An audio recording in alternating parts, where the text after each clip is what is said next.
Welcome to The Answer, where we ask and answer the biggest questions in the NBA. And today, we're joined by Nick Angstadt, who covers the Dallas Mavericks for the Locked On Podcast Network on Locked On Mavericks. And he's going to help us answer, how far can the Dallas Mavericks go with Luka Doncic and Kyrie Irving? So, Nick, Kyrie Irving has played 4 games for the Dallas Mavericks so far. He's averaging 28.3 points on 53% shooting, 43% on threes, 7 assists per game. Early impressions of Kyrie in his first week and a half or so in Dallas. He's really good at basketball. Like, as long as he gets on the court, this has been my whole thing ever since the trade. As long as he gets on the court and is there and is present, both mind and in body, I guess you maybe have to clarify with Kyrie, but as long as he gets there, it's going to be good. He's the best scorer, passer, shooter, playmaker, and ball handler that Luka's ever played with, maybe in his life. And I think that is the really fascinating angle of this, is that Luka doesn't need a ton.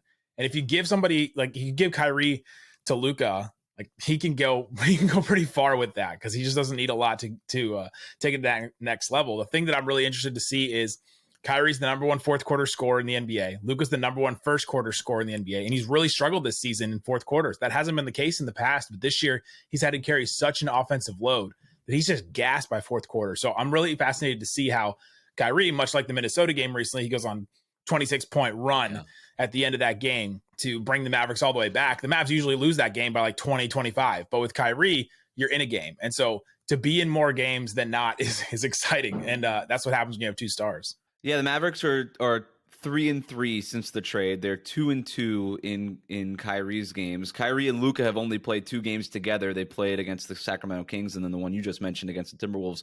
Both of those games were losses, but it feels like that doesn't even really matter right now for the Mavericks. It's really sort of like the West standings would disagree, Wes.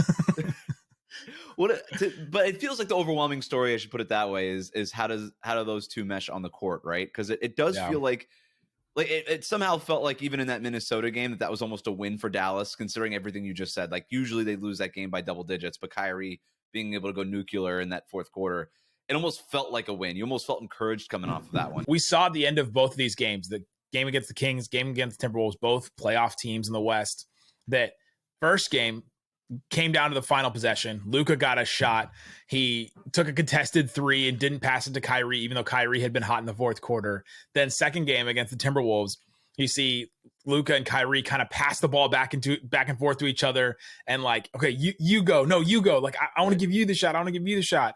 And they didn't get a shot off. And both of them were frustrated about that afterwards. But they're going to meet in the middle, right? This Luka's ball versus the Kyrie ball. We're seeing the dichotomy of these 2 different styles of offense that they want to play, where Kyrie's really a good ball mover and doesn't need the ball in his hands all the time, and is promoting ball movement with this Mavericks team. We've seen the passes go from 260 a game to 330 a game since the trade. Wow. And it's interesting to see the difference in how they're trying to play. Kyrie, and when he plays, obviously it's a little faster. Luka, slowest in the NBA. Literally the Mavericks have the slowest pace by a lot.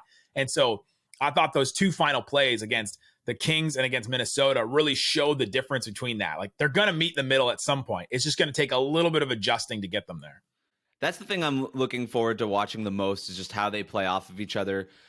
You could go your ball, my ball, and it'll still be an awesome offense. And you can have Luka have the ball on the court and Kyrie Irving spacing it from the corner or somewhere above the break. And that's going to be a good offense no matter what. But this was already a good offense with Luka Doncic manning it. And so does this offense just turn into 2 really good ball handlers just sort of sharing time? And if that's the case, maybe that just helps Luka stay fresh for the playoffs, and there's value to that.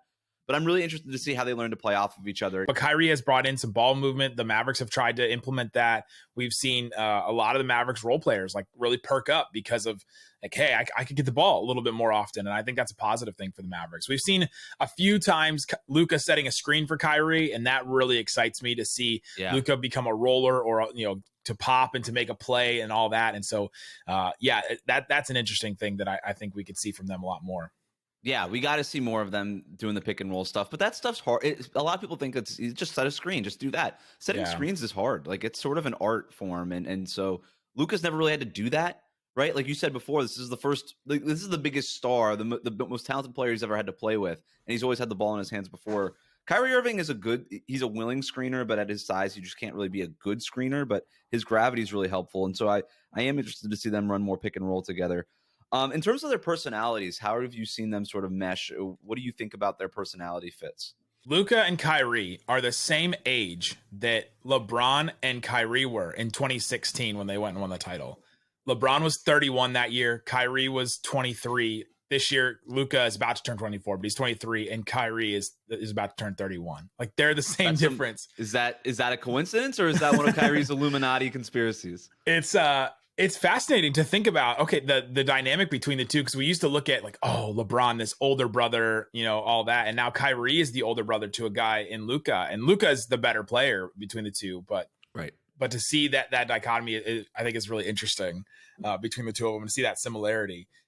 Kyrie has come in and, if you're going to try to parse through everything he says in a press conference, you're going to drive yourself nuts. Like, you're just never going to know what he really says or thinks. And I'm not sure exactly what to trust him on certain things. And so to see his personality, we haven't seen that too much yet. But with Luka, he loves Kyrie, and players love Kyrie. He was number one in the NBA in all-star voting for guards in the East before the trade. Guys love Kyrie. They're still wearing his shoes. Nike doesn't have his shoes, but they're still wearing his shoes on the court. And Luka was posting about Kyrie. Like, Luka doesn't post a lot. He doesn't have a huge social presence. Somebody's obviously running the stuff for him, but he's posting pictures of him and Kyrie and Jason Kidd at the first practice, like first game. Like, he's posting about it. He is very excited about this opportunity and about playing with a guy like Kyrie and like having a chance. I think that's the biggest thing with Luka, is that he just wants a chance. He wants to just go out there and play. He's kind of all about basketball. He's kind of boring outside of it. Like, he speaks 4 languages. He plays video games. He has 3 dogs. He's had the same girlfriend for like almost a decade or something like that. He's just kind of like, it's like, this is what I am, guys. Like, I just play basketball and that's it. He wants to have a chance. And to get a guy like Kyrie, he felt like he had one. How have your thoughts about the trade changed since it first went down versus having seen it for a few games now? When it first went, well, the offense is going to be insane. When they're on the court together, it's already been like 120 to 130 offensive rating. It's just been out of control. And I think they're only going to get better from there as long as those two are on the court. I think that I was concerned about the defense. I was concerned, can you create a defense with Luka and Kyrie as 2 players on the court? Can you create a defense that could go win a championship? And I'm still concerned about it because the other 3 pieces on the Mavericks right now are just not good enough for them to do that. Like, I don't think that this iteration of squad, but I think you can build one. I think that when Luka tries, he's okay on defense. That's kind of what you need from a star player at a certain point. And Kyrie has like really put in effort. Yeah. I don't know if it's just the new kid in school kind of deal and he's just trying harder than he normally would, but he's been trying really hard against the Timberwolves. He was the best option on Anthony Edwards. It was like really wild to see. You have Bullock and Josh Green that are kind of out there for their defense, and Kyrie was better. His hands are incredible on defense. He gets into a lot of passing lanes. He's gotten a bunch of steals since he's come in. And so him and Luka both share that. They're really smart. They know they see what offensive players are going to do. And so they jump passing lanes a lot. And sometimes that risk is bad for Luka because he gets out of the play. But, I think you can build a championship level defense around those two. I don't think the Mavs have the pieces for it currently, but I think you can get there. So what's the ceiling then for this group? I think they can make the conference finals, especially with the way that the West is looking now, right? I was just looking at what the All-Star break looked like last year, and you had the Suns that were way out there. You had the Warriors that were dealing with a ton of injuries, but they still had a good record. You had the Jazz where people were trying to figure out. This year, it's like the Nuggets, and even the Nuggets, like, they're great offensively, but they can't. I don't know if they can defend at a high enough level that we expect. Memphis, there's questions about them. Sacramento, I think everybody's waiting to see who they face in the first round, because that could be a first round exit. The Suns, they're going to take a little time to get together too, and even if it takes less time, their depth is kind of a question going forward. And Chris Paul's age and DeAndre Ayton, what will he be now that they have Kevin Durant? Clippers, it's always health, and then like you have the Warriors again, and what are the Warriors this year? So I don't think there's a team out there that you just think, man, I'd be really, really nervous about that team. And then also, the Mavs went in and beat the Suns last year when no one thought they could. Like, Luka Doncic just does things. He becomes a different player in the playoffs. Playoffs are so much more suited for his game than the regular season. And with Kyrie, we've seen what he can do in the playoffs in the past. I'm going to ask you a hypothetical because when you make a trade like this with Kyrie Irving, everybody knows the off the court stuff with him and his issues concerning availability and the fact that he's a flight risk and that he's left many teams in the past, even though he doesn't want to talk about it anymore. But sorry, buddy, that's what happens. If Kyrie Irving just walks away as a free agent this summer, hypothetically, will you still look at this as worth the risk in hindsight? If he just walks for nothing, I probably don't. I probably don't look at it because, you know, asset wise, you didn't lose a ton, but for the Mavericks, you lost a ton, right? Yeah. Like you lost basically half of what they had to give in a star player trade. You trade Dorian Finney-Smith, who apparently, you know, the reports that the Nets were offered 2 first-round picks for Dorian and they turned it down. And so the Nets at least value him that much, and another team valued him at least 2 first-round picks. So that was an asset that the Mavericks had. Spencer Dinwiddie was like a contract, but I don't think he was a negative asset, so you could have thrown that in any deal. They did end up throwing it in a deal. And then you gave a first-round pick. The Mavericks will have all their first-round picks after the 2023 draft, but except for that one that they just traded.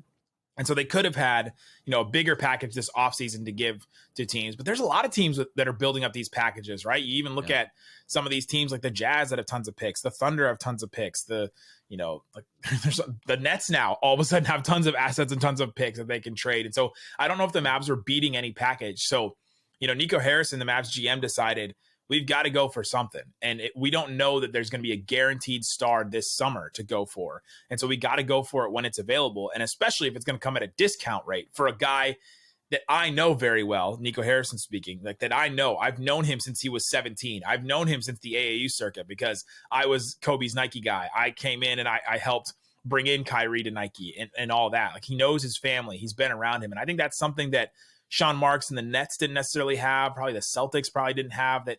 Just that relationship with Kyrie and knowing who he is. And so I asked Nico Harrison about the risk. I said, what would you say to fans and to people that would say that this trade is a really big risk for the Mavericks? And he said, I actually see the risk in not doing it. And so you could take that approach of it, but I also think that it's hard to lose assets and to lose a guy like Kyrie for nothing this offseason. And you totally could. Well, we love the national holiday calendar around here. And I don't know if you knew this, but this week, we're recording this today on National Cheat Meal Day. So Nick Angstadt of Locked On Mavericks, what is your go-to cheat meal? Oh, lots of my meals are cheat meals at this point in my career. But there's a place called Velvet Taco here. They make like really wild tacos. Sometimes they have like a Cuban sandwich taco. It's not like Hispanic. They're all kinds of different ones. They have like a Kobe beef burger taco with some queso. I'm down for that. Like any kind of like you can put some stuff that normally isn't in a taco, and I'm down. You know what Kyrie Irving always says? Can't go wrong with some tacos. Nick Angstadt, Locked On Mavericks. Thanks so much for joining me, man. This was fun. Touche.